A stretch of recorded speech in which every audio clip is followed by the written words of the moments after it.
Well, hi, welcome to My Favorite Mistake. I'm Mark Graban. I'm very excited today to be joined by our guest, Stephen Shedletsky, or Shed to his friends. I'm going to call him Shed. We're barely friends, but I'm going to call him Shed.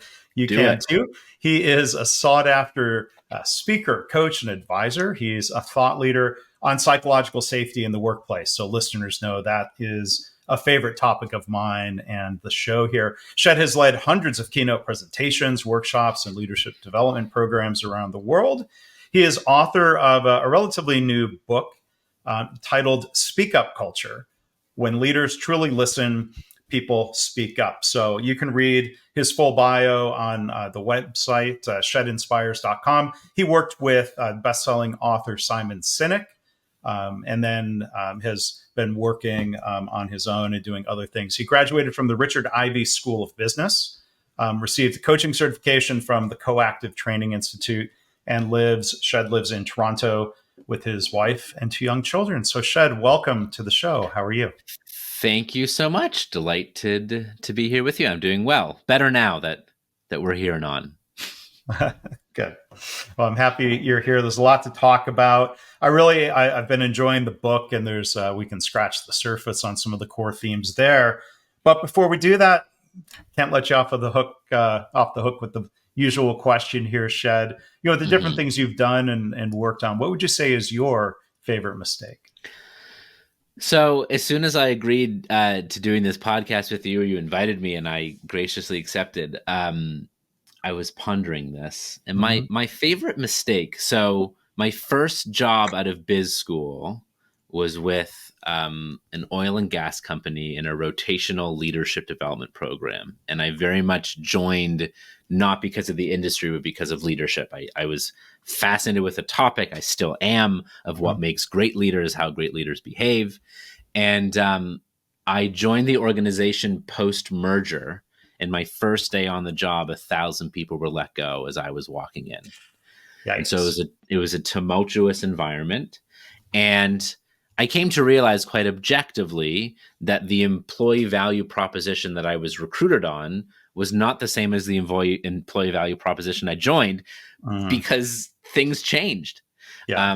And I didn't have an amazing experience as an employee there, which, it's not that the leaders were evil. It was a tumultuous time. And, I've come to learn about myself that bureaucracy and red tape aren't really my thing, doesn't make me a great candidate for large organizations unless I can break a lot of rules. Yeah. And so my favorite mistake was I was fired on my 1 year anniversary from that role, not because I was a low performer, but because I was mentoring a number of interns, a disproportionate number of which turned down full-time job opportunities, citing conversations with me. And so that's my George Costanza moment favorite mistake of when I was called into my boss's office and let go. I kind of said, yeah, that's probably the right call. Oh my goodness. So, I mean, did you feel like intentionally or inadvertently you were maybe trying to scare away the interns or steer them in another direction, or were you just shooting straight with them about I things? think I think I was doing a couple things. I mean, I think I was a little disgruntled. Mm-hmm. I think I was. I think I was also. I think I was shooting straight. Mm-hmm. I think. Yeah. Uh, there was a delta in my experience between what was being promised and what was being lived, and I felt it was responsible to point some of those out. Mm-hmm. Now, I remember there was one person in particular that didn't appreciate it, and that was fine. Mm-hmm. But there were Yeah. other people who really did, who uh, felt as though I was giving an accurate portrayal. But Yeah. so so began my career as a bit of a corporate rebel, Mark. Yeah.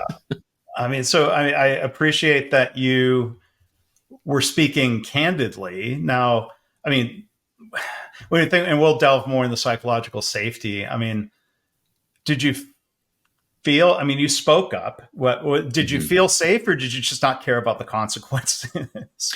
I that's funny. Um, I felt good in the fact that I didn't I wasn't gossiping. I wasn't speaking poorly about anyone. I was speaking about my own experience and I was owning my own experience. And I had realized early in my career what I really wanted to do and focus on. So I remember sort of the first I started the role in September of 2009. I took a little bit of time off over the holiday season, winter holiday season over Christmas and what Mhm. have you. And Yeah. I remember I went back into the office in January 2010 with like I'm gonna own my role. I'm going to enjoy this. Like I tried to talk myself into this is going to be great. I'm going to own this. I was working on one project that had a decent amount of responsibility for, which ended up going well. But I remember, Mark, I was sitting in my cubicle. The office was quiet because it was probably January 4th or something, and a lot of people were still off. And I couldn't go on Facebook because that wasn't allowed, but I could go on LinkedIn. Hmm. And on LinkedIn, a colleague of mine, Kendra Reddy, made a post that said, "What is your organization doing to engage and retain millennial employees?" And I went, "Oh my God, they're not." Like my initial reaction was, I don't feel that I'm being engaged or retained in a meaningful way. And so I wrote to her, and unbeknownst to me, she was about to speak at a conference and Hmm. wanted to gain some input. And I wrote such a passionate, detailed Yeah. response to her. I think I've looked it up years since. And she said, "I'm speaking at this conference. Do you want to come speak too?" And so 2 weeks later, I found myself speaking at this conference. And so Yeah. I began to get great awareness of what I really wanted to be doing, Hmm. which is on the engagement, inspiration, fulfillment side of work. So yeah, I sort of knew I had strong inclinations that I was not going to be there for the rest of my career. I was already looking for other things. I Yeah. was already following some passion. So I think like a good second term president, I felt as though I didn't have much to lose. Um, so if I hear you right, you were kind of grappling with. I think it's a common challenge, and I've faced this at different points in my career, earlier and later on. Should I stick it out? Is it going to Mm. get better? Can I make it better? Do I have an obligation versus to hell with it? This just isn't a fit. Let's move on. But it sounds like they made that decision for you. They did make that decision for me. Um, and I was very lucky. Like my expenses were low. At the Hmm. time, I was living at my parents' home still, so unlike some others in the same uh, circumstance, I felt as though I had some leash and room to follow Hmm. and pursue passions, which I know, given whatever point we are in our lives or careers, we may not feel that. I think that gave me some added courage, Yeah. or added uh, less care. Um, but yeah, Yeah. I mean, when you're younger, in a way, there's less to lose. There's been less built up. Your life is, didn't have a mortgage yet. simpler. Yeah, Yeah, as opposed to people who are further along mid-career, and that sad situation where people feel kind of stuck or trapped. They can't speak up safely. mm. It's Or they there's or they there can't are just there pick are up and move, repercussions. or The they're yeah, repercussions for speaking up feel the potential repercussions yeah, feel big. yeah. But it's easier said than done. Like depending on life circumstances. Like, oh, we'll just go find a new job someplace else. The job market's good, or maybe it's not at the Yeah, time. yeah, yeah, But yeah. quitting So a job. Go ahead. Oh, go ahead. well, no, I think you're bang on that. Um, because of where I was in my career and didn't have kids, didn't have a mortgage. Um, the I was prepared, very prepared for the cost. Yeah. And Yeah. I won't get too sidetracked on the story, but my first job out of undergrad was not a safe environment. And speaking up back to themes of your book, wasn't always worthwhile either. Mm. But when I knew I was a short timer, I was leaving to go to my business school program, I started speaking up more because I'm like, well, I'm quitting. So if they're not going to fire me. Like, I mean, I didn't become, I think, reckless in speaking up, but it took away some of that fear in terms of like, well, what's the worst that's going to happen here? And I don't know if it led to any better outcomes. Again, like, was it worth it? Yeah. Well, it's funny you mentioned that because, I during that tumultuous time and change of that organization, my experience of most of the leaders there wasn't great, because I felt that too many of them were connected with what they had to lose. Mm-hmm. So they weren't being overly transparent, and they were showing up in ways that I perceived as more self-protection than Mm-hmm. truly service-oriented for the business and the folks in it. Yeah. There was one person that I experienced as an amazing leader, and it happened to be my direct leader. And the reason he was one of the reasons, I'd like to believe that he would have been this great anyway, but one of the reasons was he was retiring. Yeah. He had 6 months left, but Yeah. he knew everyone, and Mm-hmm. he was vouching for them and fighting for them and communicating with as much transparency as he could that was appropriate. But I had a front row seat to, again, a second term president that had nothing to lose. It was really inspiring seeing how much he was caring and fighting for Mm-hmm. his sphere of influence and care. It was brilliant. Mm-hmm. Yeah. Yeah, I remember it to this day. Him coming from these full day meetings when you're speaking about people on a whiteboard and moving them, and he was vouching for them hard, and it was exhausting, but it was a front row, well, not a front row seat, but I got to see some of his work in action, and it was great. Yeah. It was touching.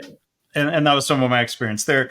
Even in a really crappy environment, there can be some great leaders. And you're making me think of one or two key people who were in a similar kind of mode, and they were looking out for others and not just running out their own career clock. But what before we talk more about the book, Shed, I mean, what came next then? So were you actively thinking, how do I not put myself in another situation where there's a delta between what's promised and what's real? Or was this a job with Simon Sinek, or was there something else in between? So not yet.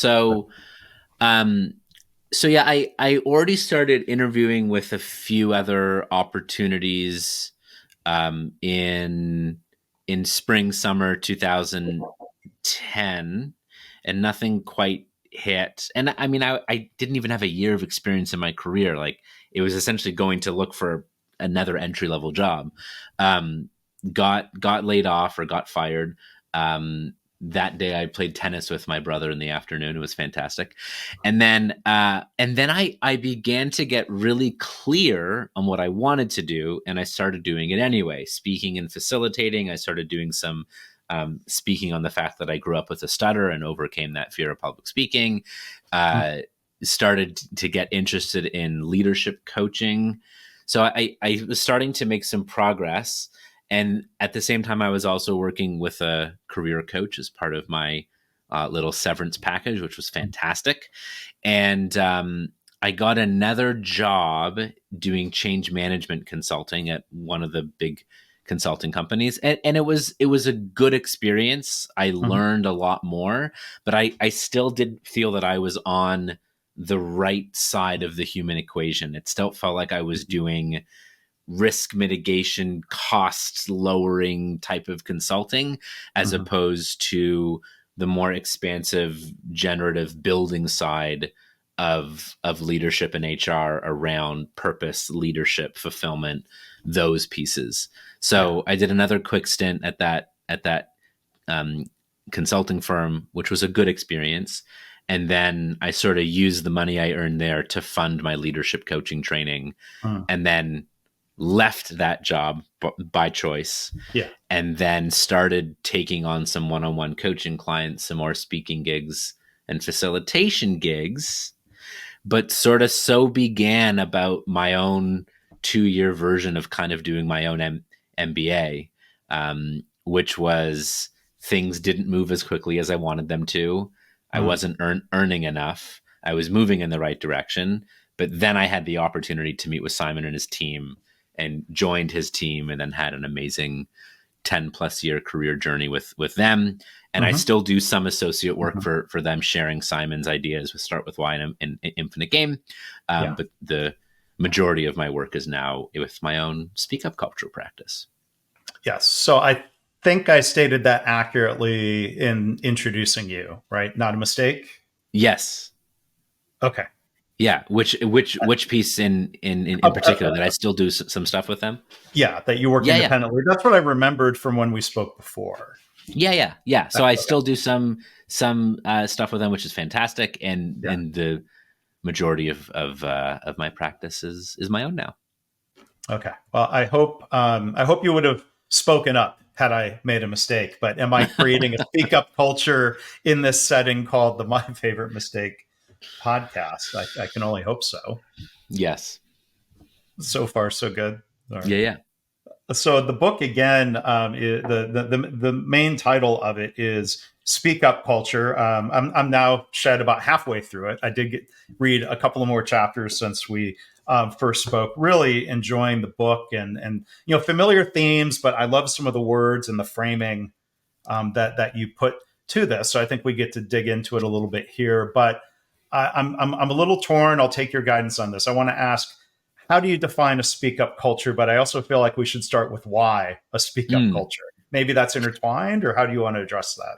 Oh, fun. So why a speak up culture? Well, I'll start with how do we define it and then why it's important. All right. I think that might be the best way to do it. Sure. So I fully admit, Mark, when I first started writing, I thought I was just rebranding psychological safety. A friend of mine, Tiziana Casciaro, who's a professor at the University of Toronto, I shared her the first few chapters with her, and she said, "Are you writing different things, or are you writing things differently?" Mm. And I thought, okay, I think I'm writing things differently. But as we got into the work, I actually think there's a nuance with speak up culture that may not be present in psychological safety alone. So the way I define it is a speak up culture is an environment in which it feels both psychologically safe and worth it Mm-hmm. to speak up with ideas, even if they're half baked, feedback to help one another Mm-hmm. grow, concerns, disagreements, mistakes, all the things. And Right. we do those not without fear, Mm-hmm. but with fear and feeling that what's on the other side of the fear is worth it. Mm. So the distinction and why I believe a speak up culture is not only psychological safety, is the worth it component. Right. Because psychological safety, as Edmondson defines it, it's an Mm-hmm. environment in which the members of teams feel that it is safe to take interpersonal risk. Right. But if I feel safe to take interpersonal risk, but after taking interpersonal risk, nothing changes, Mm-hmm. and I still feel safe to take interpersonal risk and nothing changes, Right. it's how many times do I go back to that dry well until I'm like, I might feel safe, but it's just not worth it. And apathy sets in. Yes. Now, it's at least we have safety, but if we don't have safety and we don't have worth it, that's an unhappy marriage of fear and apathy, which Mm-hmm. is that bottom left piece of the 2x2 matrix that I'm sure you've come across. Yes. But it's interesting that there may not be psychological safety, but there is a perception of impact and there is worth it. Mm-hmm. This is Mm-hmm. Ed Pearson at Boeing. This Mm-hmm. is Dr. Kimberly McClear at the U.S. Coast Guard. Those two folks didn't feel safe speaking up, but they did so out of necessity and out of integrity. So, and we use the word whistleblower usually for people like that. Somebody in a hospital who knows they might get fired, but they speak up about a surgeon anyway, for example. Yeah, so whistleblowing is my understanding of it is it's an external act. Fair enough. So Yeah. whistleblowing is either after attempts on the inside to go through appropriate channels and nothing happens still, they then go outside of the organization, post on a LinkedIn, go to Congress, whatever it might Mm-hmm. be. Whistleblowing is actually the external letting the world know, Ford Pinto isn't safe. Sure. Good point. Great point. Yeah. So that's what it is. It's an environment in which it's safe and worth it. And I think it's those two. And why it's important is it's not only good for the health and well-being of your people, it's good for business, for creativity, for productivity, for trust and innovation and everything in between and beyond. You gain from the perspective of more people. There's often then the counter question of, well, is there a time when it isn't appropriate to speak up? Because I don't want to hear everyone's opinions about everything. And it's like, yeah, you can set boundaries and you can set deadlines and timelines and parameters.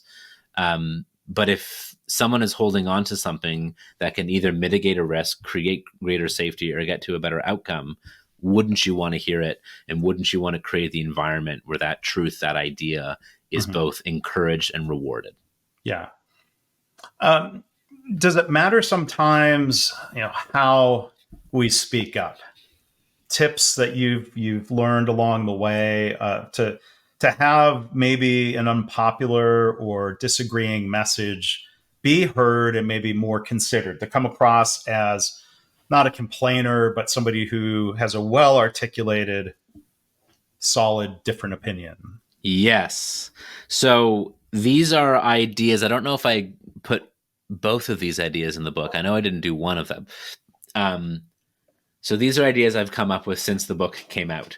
So one, I call it the speak up spectrum. And the other is an analogy of a transmission. So what a speak up culture is. So first and foremost, speak up is a culture, not an instruction. I can't say speak up if I haven't helped to create the environment in which it's safe and worth it. Now, a speak up culture is one in which we speak up with tact, decency, respect, situational awareness, emotional intelligence.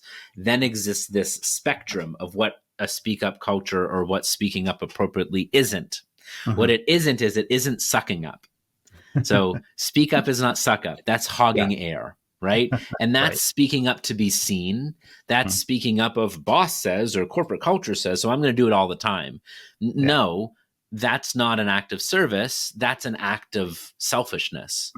And the feedback to that individual is, hey, pick your spots and do more work elevating the voice of others rather than elevating your own voice. So that's one scenario. On the other end of the spectrum, a speak up culture is not a hall pass to be a jerk. Right? Well, we have a speak up culture. I'm just going to speak my mind. Well, there are consequences if you speak up in a way that is not appropriate, isn't respectful, and isn't done at the right time and at the right place with the right people and in the right way. So there's a nice standard that's actually credited to Craig Ferguson of who's the Scottish comedian. He has a whole stand-up bit on this. I think unbeknownst to him, he made great management theory. It's, does this need to be said by me right now? Which is a nice little litmus test. This needs to be said by me, but not right now. Take it offline, this needs to be said not by me, but either now or later. That's a really interesting one. This needs to be said right now, but not by me. That's interesting. It is very interesting. I'm going to go find the clip. I have gotten in trouble because of all three of those things, where the answer probably would have been no. It didn't need to be said, not necessarily by me, not necessarily right now. And I've heard people push back, when I teach about psychological safety.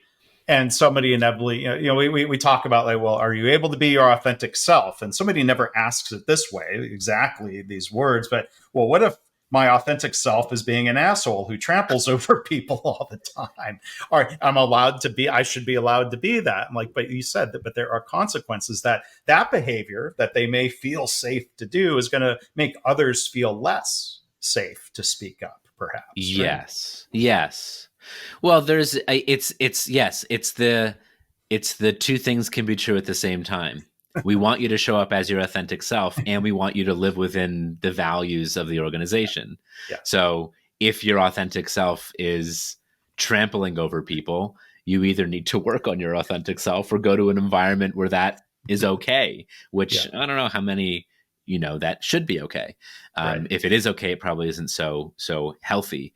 But this is where I think there's nuance in how we communicate. So if, like I said, it isn't hall pass to be a jerk. Well, what happens if someone shows up and was a jerk, either intentionally or unintentionally? Right. So one, if someone speaks up with something that's valid, but does it at an inappropriate time or in an inappropriate way, you can still reward them for the intent, the positive intent, but you can provide feedback and coaching on the behavior and the impact of that behavior. Yeah. And there are some folks who either, because of lack of awareness and development, or maybe neurodiversity, right, where they show up and they are rude, or they're an ass, but it wasn't on purpose. It's a growth opportunity. But if we completely shut it down, you're actually inadvertently chipping away at a speak up culture. So coach on the feedback, provide feedback and coaching on the behavior and the impact, but still reward the intent if there's a positive intent. The other thing is for us to treat ourselves not as automatic transmissions, but as manual transmissions. So think of cars. Yeah. Thinking of cars. So though in an automatic transmission, there are often different gears, they go on their own. A manual transmission, you change it on your own. So instead of thinking of speaking up as park, drive, and reverse, or reverse would be, I guess, flight, drive would be fight, and park is freeze, an oscillation between fight and flight. Know that you have multiple gears within drive. So just because it's speak up, you can be mindful and you can say, I think I'm about to share something unpopular, and I'm doing it because I think it's going to get us to where we need to go. Right. Permission to share. Try not to step on toes, but we need to. I think this truth is going to help us. So we can inoculate before we do the thing. And I love what you said there about somebody might accept and reward the idea, the disagreement, the pushback, the challenging of the status quo, and at the same time, however, let me give you a little feedback that somebody should also feel safe to give feedback to the ass, to be use that description. Or if somebody says something offensive, that somebody hopefully feels safe enough, or it's worthwhile in your framework to speak up and say, that kind of joke's not really funny or appropriate. Yeah. And hopefully someone's receiving that as coaching. Yeah. One of my favorite stories of this came from the late Randy Pausch. So he's the author of The Last Lecture, an MIT professor who unfortunately passed, I think, at 42 years old with 3 young kids. And he did this last lecture, which was really a head fake, to leave his kids with a message that he could still parent them while he wasn't there, which is just so touching and beautiful and emotional. But he told a story of when he was, I think, a PhD candidate. He was studying under a particular professor and mentor who he really respected. But Randy was this guy who made sure that everyone knew that he was the smartest guy in the room. Arrogance. And his mentor said to him at a particular moment where they were in a one-on-one conversation, he said to Randy, "It's a shame you're so talented because most of the rest of the time you're such a jerk." And he said, your talent's only going to get you so far if you continue to behave and ensure that you're the smartest person in the room. Show up with something to learn. Show up with humility. So he tapped into, this guy's got ambition, and his arrogance is going to get in the way of his ambition. Let me notch him down a few. So he actually shows up. He took the risk of the feedback, not to knock him down, but to actually raise him up and build him up by saying, stop being such a jerk because it's going to get in the way of your success. Yeah. So I want to dig a little bit deeper into some of the themes from the book. And I first learned about you and your book via LinkedIn. I think, a friend of mine had known of you in the book and posted a comment, and I think tagged me and said, "Hey, Mark Graban, you would like this." And, I can only hope that, there's always a risk with online comments that making a point comes across as being, I don't know, argumentative or dismissive, or it must not have been too bad you were willing to talk to me, and I'm grateful for that. But what I remember was, I saw the book Speak Up Culture, and that makes me think of your point of you can't just declare that this it's not an instruction, it's a culture, it's the result of how people behave. And I think I added the comment something along the lines of like, well, maybe we should call this a listen up culture, which puts more of the onus on leaders. And then I'm like, oh, the subtitle of your book does exactly that. So tell us a little, so I learned something, but tell us more. The subtitle again: when leaders truly listen, people step up. Yeah. So a couple of things. So, I mean, the good news is we're in both violent agreement. I was glad to discover that. Yeah, we both agree, which is fantastic. So yeah, I mean, I it's funny. There have been a number of moments where friends have passed the book or the message to another friend or a family member, and every now and then, one of those family members is a very senior leader, to which they say, "Yeah, we have a speak up culture here," which is like, well, says who? The most senior leader? Do you have meaningful feedback, data and survey? Are you frequently challenged on your point of view? Like, know that as a senior leader, your point of view is but one data point, and you better look at a holistic viewpoint, because just because you think you have a speak up culture, bravo, that's called bias.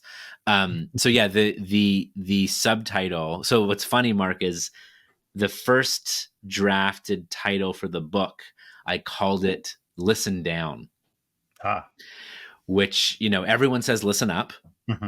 But my experience is that great leaders actually listen down within their organizations. Now, I changed it for two reasons. One is down is a negative word, and I think it's better to have more positive words. And two, it felt pedantic or authoritative or too top down. But it's funny that you said listen up. It's like, well, it's also listen down. Well, if you flip the pyramid, then it is listening up. There we go. Oh, there you go. That's good. Sure. Flip the org. So yes, it's called Speak Up Culture. And I owe a hat tip to Sue Barlow, who worked with Jim Collins on Good to Great, who gave me that frame. Because I think in the original subtitle, I put Speak Up or Speak Up Culture in the subtitle. And she's like, just make that the title. So yeah, the subtitle is When Leaders Truly Listen, People Step Up. My editor said, take out the word truly. It's meaningless. It doesn't add any more meaning. It's superfluous, like a vestigial organ. And I went, no. It's needed, because listening is a skill, and leaders can listen and use the information they get to manipulate folks and manipulate things. I added in truly because to me that denotes compassion. When leaders use the skill of listening plus the human attribute of compassion and empathy, that can become a leadership superpower. So I was insistent on including truly because it denotes compassion. Yeah. And it's just as an aside here, it would be fun to get to know you more and find something we disagree about. Because it could be either fun conversation or mutual learning around that. Because I'm reading your book, I'm nodding, and I'm seeing familiar names like Ethan Burris, who I was happy to see you cite, and he's been influential on me of this lesson of fear and futility as being two reasons why people don't speak up. You flipped it then to the positive when they feel safe, and it's worth it. Yep. Wow. Yeah. And I used fear and apathy, but futility is that's a great word to use as well, unfortunately. There's a nice alliteration that he came up with there, at least. Fear and futility. But I mean, so you talk about the situation where I think leaders could be unaware of the delta between stated values and reality, or there's optimism. Years ago, at this point, early in her period as CEO, Mary Barra at GM said, okay, we want this to be a speak up culture. She used those words. And I started my career at GM, right? That was that crappy environment I was a part of that was not a speak up culture. And I remember writing a piece saying, well, I mean, it sounds like blaming the workers for not speaking up, when I know it was not a listen down environment, to use your language. I mean, how often are leaders either just unaware or in like active denial that they think the problem is the workers? So a couple things spring to mind. So one, there's a article out of the Atlantic. It's a few years old, but it's one of my favorite articles. It's called "Power Causes Brain Damage," and Mm. it actually takes MRI scans of senior leaders and critical thinking and empathy. Some of the very things that got them into their role diminish, and the reason it diminishes is the more senior one gets, the more deference we offer them biologically. Like they are Mhm. they are Yeah. our alphas, they are our senior leaders, right? And so it means a couple things. So one, as a senior leader, the more senior you get, the further away you can get from the truth, and you have to work especially hard to get it, receive it, and when it comes, to actually reward it and not punish it, because if you punish it, Right. it's just not going to keep coming. um, and then the other is leaders have to know that their whisper is a shout and their tiptoes are stomps. Mm. So I'm often asked, who's responsible for a speak up culture, the senior leaders or the employees, and the answer Mhm. is yes. Yeah. Everyone is responsible, but leaders are at least 51% responsible. At Mm. least they're not Yeah. 99. That would be a codependent relationship. But it's at least 51, meaning that there's a disproportionate because of the influence that they hold. Right. Now, I'm assuming we would also agree on the point that change often lives and dies in the middle of organizations, Sure.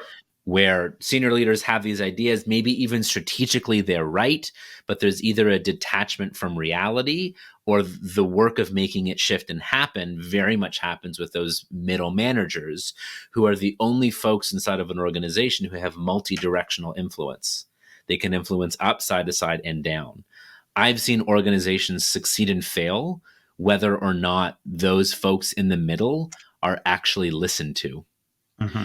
When you as a senior leader have someone who has takes the risk and speaks up and shares some hard and honest feedback, you have to take that really seriously Right. and put any narcissism aside and Hmm. ramp up humility and just believe them. Just believe Yeah. them and find truth. Because yeah, if we make a speak up culture other people's problems, you Yeah. don't have a speak up culture. So maybe as we wrap up here, and I'm going to bring up two topics that could probably each merit their own 30 minutes that we don't have. This time. Yeah. Elon Musk and his different companies Mm-hmm. seems to not engender a speak up culture, but he's been successful anyway. Does that disprove the power of speak up culture, or is it a question of you could be successful until you're not? I think it's that. I mean, I look at Elon, and Elon is definitely a rebel. Sure. Doesn't challenges authority. Um, I put him in an archetype similar to a Steve Jobs. Hmm. Has vision, pushes people, Sure. unrealistic, and isn't a nurturing leader. I think there's a difference. We often say, like, I think there's a nuance between visionary and leader. Sure. And you don't need to have vision to be a leader necessarily. You need to believe in and follow, but you don't need to be visionary. Now, Hmm. you can be visionary, but not a leader, which means you Sure. have vision, but you don't necessarily know how to lead or treat people. And there's room for that. I think we ought to work on our leadership abilities, Hmm. but the room for that is to safeguard yourself, or wreck yourself, or check yourself before you wreck yourself, and get people around you who can actually lead and manage and create safe distance while not letting you off the hook for your Hmm. foibles. You still got to Yeah. work on them. So yeah, I think Elon has been successful to this point because of vision and radical, interesting ideas, Hmm. but it'll begin to get in the way if it isn't well managed, or yeah, or I mean, here's the thing that people described with Jobs, and Jobs was pretty good at this. He said, I'm going to be hard on you. I'm not going to treat you so well, but I can guarantee you I'm going to take you places and this is going to be the ride of your life. Sure. And Musk is a similar type of leader. Yeah. Or person. And people do respond to that, whether it's a leader, a football coach. In my case, it was a marching band director because I didn't play football. You don't always like them because they're challenging you and pushing you. But there's I think he would succeed. The thought experiment that we can't prove out is I think he would be more successful if he didn't have such a record of firing people who disagree. Well, so there's two versions of that. There's Mark, I believe in you, and I'm going to be hard on you because I believe in your potential. Yeah. There's that version. There's another version of I'm going to be hard on you because if you can't do it, the next person will. Good luck. Yeah. Right. And that latter one can work for a time in a short period of time, but it's a finite game rather than the infinite. You're going to burn through people as opposed to, I think you can challenge based on relationship and what you know of them and their potential, which takes leadership because that can't scale. You can't push and challenge someone if you don't know what makes them tick and what their potential is. Yeah. You can only do that with effective leadership. And I've thrived in the former of those scenarios of somebody pushing me because they believed in my potential or saw more potential than I thought was there. And that ends up being appreciated.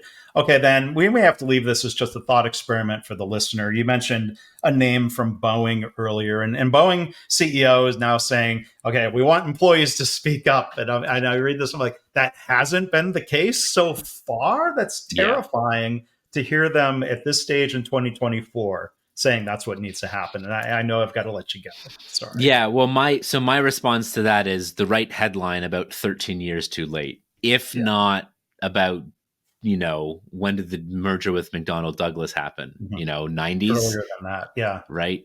Late 80s, early 90s. So, right headline, 13 years too late. Because in 2011, as we both know, American Airlines called up Boeing saying, we need a new single lane plane. And they went, give us some time. And they said no. And Boeing went, okay. And they just gave a plane that hadn't been meaningfully updated since 1967 a facelift. That was an unaerodynamic facelift. Right. And that's on the MAX. So right headline, way too late. And I continue to have significant concerns with Boeing Commercial. Yeah. Well, hey, we can keep talking about that on LinkedIn. Invite the listener to come and do the same. We'll find something we disagree with at some point here. So I've really enjoyed this, Shed. Stephen Shedletsky. Oh, see, that's the speed bump. That's why you go by Shed. Stephen's easy. Stephen Shedletsky.